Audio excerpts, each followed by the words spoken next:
Hi everyone, myself Lohit Dalal, lecturer, Electronics and Communication Engineering Department, Jain Polytechnic, Belagavi. Today I am going to discuss about Unit 4, Multiplexing Technique and Multiple Access Techniques. Okay, these are the contents I am going to discuss. Okay, so first one, Introduction to Multiplexing, Need of Multiplexing, Concept of Frequency Division Multiplexing and Time Division Multiplexing. Next, PAM TDM system, pulse amplitude modulated TDM system, and also I am going to discuss about advantages and disadvantages of FDM and TDM. Okay, and also the finally I am going to discuss about T1 carrier system. Okay, so next, introduction to the multiplexing. Multiplexing means multiple number of signals are shared in a single communication channel. Okay, so that is known as the multiplexing. Okay, so here n number of signals are combined together and shared through the communication channel, that is known as a multiplexing. Okay, so if we try to pass multiple signals through a common medium, there will be a possibility of what interference will be there. Okay, so in order to avoid that, we are using the multiplexer at the transmitter side. Okay, so and also demultiplexer at the receiver side. Okay, so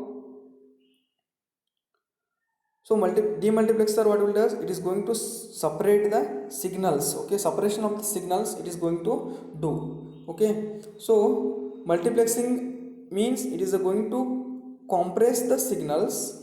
Okay, compression of the signals, in other words you can say that compression of the signals. Okay, and also demultiplexing means it is going to do the separation, and also it is multiplexing is needed because in order to avoid the collision and also in order to avoid the interference of the signals. Okay, so and also in order to utilize the entire bandwidth of the communication channel, we need what, multiplexing.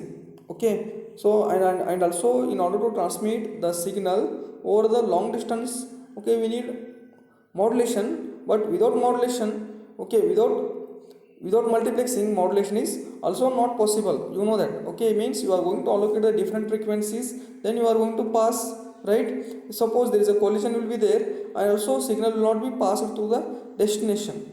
Okay, so here multiplexing means you are going to allocating a separate frequencies, then you are going passing through the communication channel. Okay, so at the single communication channel is going to share, okay, through a different users. Okay, at the receiver side, demultiplexer is going to separate those signals and it is given to the destination. Okay, so why we need multiplexing means multiplexing it is a compression technique. Okay, in order to save the money.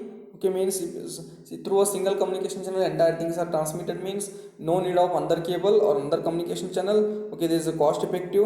Okay, so that we can name it as a in terms of business. Okay, and also in terms of cost effective for the company, and also it requests for moderate data rates. Okay, means in order to increase the data rate also we need what, multiplexing. So next, there will be a two types of multiplexing: frequency division multiplexing and time division multiplexing. Okay, so frequency spectrum is divided among the multiple logical channels. Each user can have access to its own assigned frequencies or logical channels at all the time that the individual user is active. Okay, so this is the diagram. Okay, frequency division multiplexing. In a frequency division multiplexing, okay, so it sends the signals in a several distinct frequency ranges. Okay, so each signal is modulated on the different carrier frequencies. Okay, different carrier frequencies means f1, f2, f3. Okay, so like that up to f6. Okay, and also there will be a f1 is the lower frequency of the band, f6 is the higher frequency, fn is the subcarrier frequency. Okay, the bandwidth of the transmission medium must exceeds the required bandwidth of the all the signals. Okay, so next, the frequency division multiplexing usually used in cable TV to carry the multiple video signals, single cable network. Okay, So broadcast radio and TV and also the AMPS cellular phone systems uses the FDM. Okay, so in order to broadcast the radio signals, okay, means multiple number of signals to be broadcasted in a media, means that uses the particular frequency you are going to receive that. Okay, you are going to tune the particular frequency, then only you will receive at the receiver side. Okay, since involves the analog signaling, it is more susceptible to the noise. There is a noise immunity is less. Okay, noise is less. This is the oldest technique of the multiplexing. Okay, so next there is the frequency division multiplexing system transmitter will be there. Frequency system multiplexing transmitter. Okay, so this transmitter consists of a users. Okay, so users has been assigned with the non-overlapping frequency. Okay, so that multiple signals can be transmitted at the same time. So see this block diagram. Okay, multiple message signals M1 of t, M2 of t, so on up to Mn of t. Okay, from multiple sources are modulated over a different subcarrier frequencies. Okay, there is a different subcarrier frequencies to in order to modulate the signals. Those are F1, F2, so on up to Fn. Okay, Fn. Okay, so and send them to a adder. Okay, these signals are sent it to the adder. So now these composite signals, okay, means output of the adder is modulated over a carrier frequency Fc and transmitted over a channel. Okay, so these signals are transmitted, means this is the working of the FDM transmitter. Okay, so the here frequency you can see here, bandwidth you are going to allocate B1, B2, B3 like that. So there is some frequency. Okay, bandwidth will be there for the users, you are going to allocate some frequency. Okay, so next there is a FDM receiver. So FDM receiver, okay, we first get the transmitted which was modulated using carrier frequency Fc. Okay, and then pass this composite signal through a suitable band pass filters. Okay, we are going to pass through the band pass filters. Okay, these band pass filters having a same frequency as the subcarrier of the FDM transmitters. Now these signals S1, S2, S3, so on up to Sn passed through the respective demodulators to get the actual message signals M1 of t, M2 of t, so on up to Mn of t. Okay, so this is the process. Okay, how we are going to receive the signal. Okay, next there is a disadvantages of the FDM. The problem of FDM, okay, the problem FDM with FDM, okay, the problem of FDM is that cannot utilize the full capacity of the system. Okay, full capacity of the bandwidth means there is a separation between the bandwidth, or separation between the two signals will be there. Certain frequency you have to keep the gap, that is a guard band should be needed. Okay, so that you are not utilizing the entire bandwidth of the communication channel. Okay, and also we need to ensure that there is a adjacent band. Okay, do not overlap each other. Two frequencies do not overlap each other, so that, okay, in order to overcome the interference or the collision. Although the system has the capacity, still in some cases channel cannot pass the actual signal. Sometimes there is a overlapping of the signals occurs because of that guard band. Okay, means the guard band is not there, that time overlapping between the frequency will exist. So next there is a time division multiplexing. Okay, see this block diagram. Okay, see logic diagram. In a time division multiplexing, the time is divided into a multiple smaller units called as a time slots. Okay, and each user is given a slot to transmit the signal. Each user has the entire bandwidth of the channel for a shorter interval of time. Okay, see here there is a frequency will be the time you are going to allocate for the users to transmit the data. Okay, so used for digital signals or analog signals carrying the digital data. Okay, so data rate of transmission medium must exceeds the required data rate of all the signals, and also clock synchronization is the major issue in the TDM system. Okay, clock synchronization between the transmitter and receiver should be needed. Okay, so it damages the entire what utility of the overall system. If there is no synchronization between the transmitter and receiver, it damages or it fails the utility of the systems. Okay, so next there is a composition of one frame of multiplexed PAM signal incorporating the four voice signals. Okay, there is a synchronized voice signals and a synchronization pulse 125 milliseconds. You can observe that. Okay, there is a allocating a user for a different time to pass the messages. Okay, so next there is a time division multiplexing. Okay, so time division multiplexing consists of a, see here, there is a random data information will get from the information source that signal to be multiplexer, and we are going to pass through the communication channel. Okay, so at the receivers this demultiplexing will do, after that you will receive the signal. So in a PAM multiplexer there is a commutator and decommutator will be there. Okay, commutator is going to switch. Okay, there is a commutator is act as a electronic switch.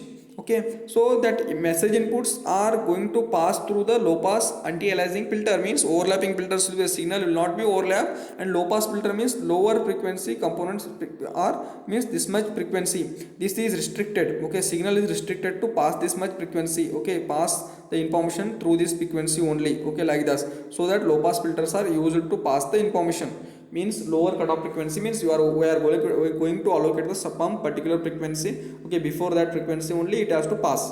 Okay, this much range, this much frequency only you have to pass. Okay, like this, so that low pass filter is used. Okay, at the receiver's transmitter side there again there is a commutator is the electronic switch. Okay, it is going to switch the information, it is going to transmit it means it is allocated a particular time. Okay, again there is a pulse modulator will be there. Okay, whatever the pulses comes from the commutator, that is going to pass through the communication channel. Okay, modulation will be done at the transmitter side, again demodulation to be done at the receiver side to in order to recover the original signals. Again it is going to the decommutator, again finally it is going to switch to the low pass reconstruction filter. Low pass reconstruction filter is used to reconstruct the original message signal. Okay, this is the concept of PAM TDM system. Okay, so next there is a illustration of 4-channel PAM system. Okay, 4-channel PAM system, you can observe that waveform. There are 4 different analog signals sampled by the multiplexers. Okay, there are 2 varying signals, A and D. Okay, sorry, A and C, and D is the DC. Okay, DC output, and also B is having a some amount of positive ramp, ongoing ramp will be there. Okay, you can observe that. Okay, how signals are to be transmitted in a TDM system. So next there is a synchronous TDM. Okay, in a synchronous TDM, okay, it is a widely used throughput. Okay, as the internet. Okay, so in a synchronous TDM, okay, it is a data being sent in a round robin fashion. The most TDMs works in this way only. Okay, round robin means one by one you are going to send. Okay, there is no gap between the bits. Okay, in a communication system it uses the synchronous transmission, means one by one data you are going to transmit. When a TDM is applied to a synchronous networks, no gap occurs between the items. Okay, the result is known as a synchronous TDM. Okay, so there are 4 users. Okay, 4 members are going to send the data. Okay, that data is to be transmitted, that first the data should be multiplexed, then you are going to transmit. Okay, so data rate of medium exceeds data rate of the digital signals to be transmitted. Okay, multiple digital signals are interleaved in time, maybe at bit level of blocks, and also time slots pre-assigned to a sources and fixed time slots allocated even if no data. Okay, so time slots do not have to be eventually distributed among the sources. Okay, so in synchronous TDM there should be a data to be transmitted continuously, continuous flow of data will be there. Okay, so next concept, T1 carrier system. Okay, in a T1 carrier system is dedicated to a telephone connection. Okay, there is a data rate of 1.544 Mbps. Okay, there includes the 24 separate channels. Okay, and each of having a support of 64 kbps. Okay, in T1 carrier system totally digital and uses the time division multiplexing and pulse code modulation. The original T carrier system was developed in a Bell Labs. Okay, in a T1 carrier system data is going to switch. Okay, so this diagram shows the T1 carrier system. In a T1 carrier system you are going to pass the 24 message signals with a data rate of 1.54 Mbps. In a T2 it is going to double. Okay, 24 into 4, you are going to make that, okay, means you are going to multiply this 24 into 4 will get 96, okay. After that 96 into 6 you will get that 672. After that again you are going to multiply this, you will get 4032, okay. Data rates are shown here, 1.544 mbps, 6312, okay, 44.736 and 274176, okay. So advantages of the TDM: full available channel bandwidth can be utilized for each channel, okay. So intermodulation distortion is absent, and also TDM circuitry is not a very complex, and the problem of crosstalk is not served, and only the carrier in the medium at any time. Throughput is high even for many users also. Disadvantages of TDM is synchronization is compulsory, requires, okay, and also it requires the reliability of the synchronization, and requires the analog to digital conversion at high rate, requires the larger bandwidth, and also error or bit rate, okay. Probability of the error or bit rate will be there, bit error rate will be there in a TDM system, okay. Thank you.